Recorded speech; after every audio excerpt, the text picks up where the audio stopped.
What up, Shredder? Something happens when you start snowboarding. You pop an ollie 180 off of a mogul, or you find a side hit and catch some air, and all of a sudden, you get the itch. You find yourself being drawn towards the park. Even though it's a little bit scary, it's exciting at the same time, and you wonder, can I handle this? What should I try? How does this all work? So in this video, I want to go through 20 tricks that you can try in the park starting from scratch, so that you can watch this on the way up the chairlift and get after it. Trick number one is roll over the knuckle. So if your park has jumps, which not all of them do, then you can roll alongside those jumps. Instead of flying off them like a madman and hurting yourself, just roll over the side and you're gonna roll over that knuckle and feel what it feels like to go down that landing.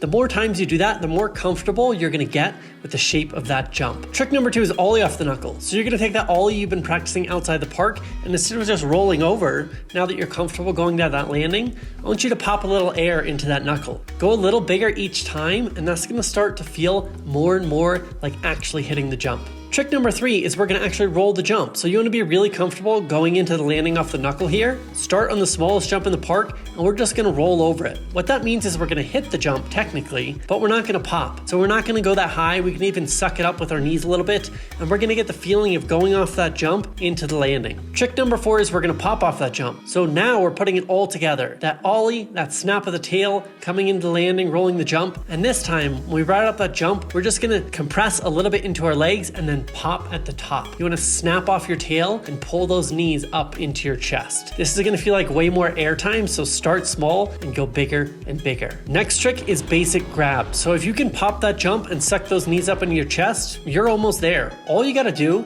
is reach your hand down since you've already brought your knees up, and the grab is going to be right there. I recommend you start with the indie grab as your first grab. That's going to be your back hand grabbing your toe side edge. Once you get that, start to tweak it out a little bit by straightening that front leg. Next trick is a 50-50 on a box. Now, some of us are just jumpers for life and we don't want anything to do with plastic and metal. But if you're ready to get your jib on, I want you to find a nice low box, flat, close to the ground, so that if you fall, it's not gonna hurt too bad. All we're gonna do is ride up with a nice heel-toe approach, and then we're gonna keep our base completely flat across that box and do a little pop off the end. Next trick we have is the 50-50 180 out. So you've mastered your 50-50, you're not sliding out, you can keep that base level. What we're gonna practice is popping off with an actual 180. So you should learn these on the ground first, but the next thing we're gonna do is once we're on that 50-50, we're gonna start to turn our shoulders before the end of the box. So remember, where the head and shoulders go, the lower body will follow. Once you master that, we're gonna do a 50-50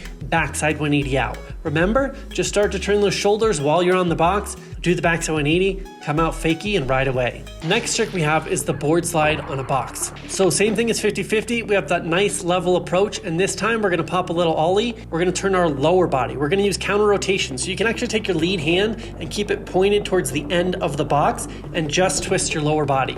You wanna keep that board completely level on the box, don't lean into your toe side edge, don't lean back on your heel side edge. Nice and level is the key. Once you get to the end, if you have that hand out, it's gonna bring you right back out to regular. Next trick is the front side board slide. This is a little counterintuitive because people think front side and they think about front side 180.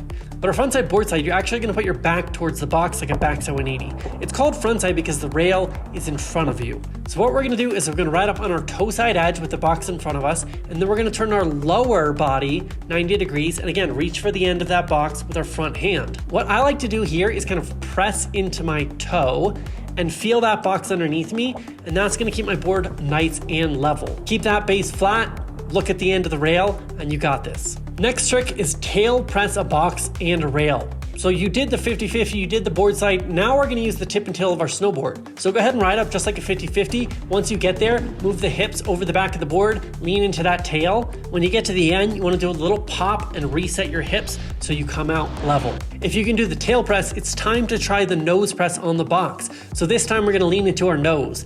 The hard part here is we don't want to lean too far and we don't want to sacrifice that level base. So all you're going to do again is move your hips over the nose. You can actually reach for your nose a little bit with your front hand. That's going to help. Look at the end of the box and then pop off and reset. Next trick is the front 180 and half cap on a jump. This is going to teach us the approach for spinning off of jumps. So what we want to do here is we're going to do the easy type of 180 where we can see our landing the whole time. We're going to take a toe to heel approach. That's going to start that momentum so you can spin off this jump. Now once you take off, you want a clean ollie, and again, where the head and shoulders go, the lower body follows. So make sure that rear shoulder comes the whole way around and is pointing down the landing. That's going to make sure you do a full 180 and ride out switch.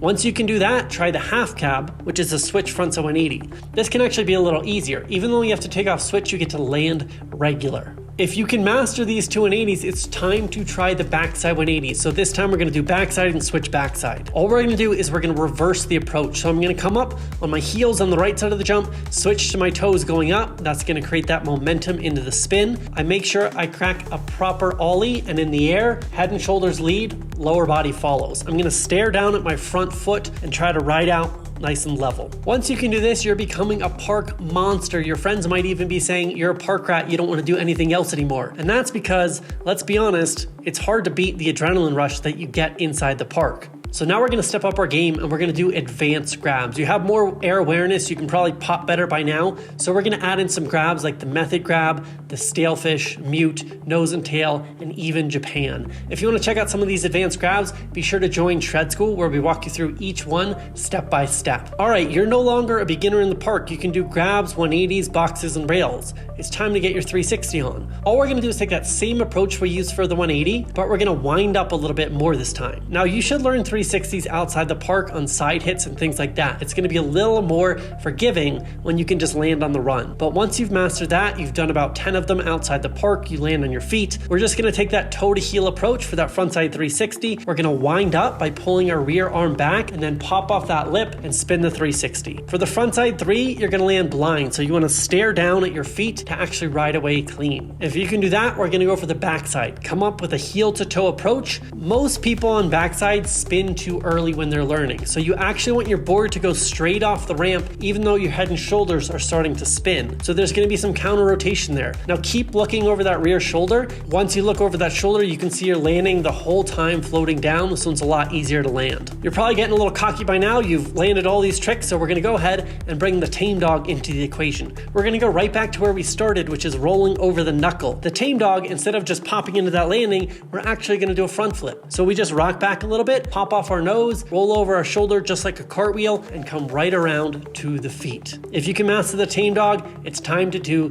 the easiest trick in snowboarding, the backflip. Ride up the ramp, look behind you, spot the landing the whole time, and enjoy the cheers from the lift. That's all for today. Peace out, Shredder.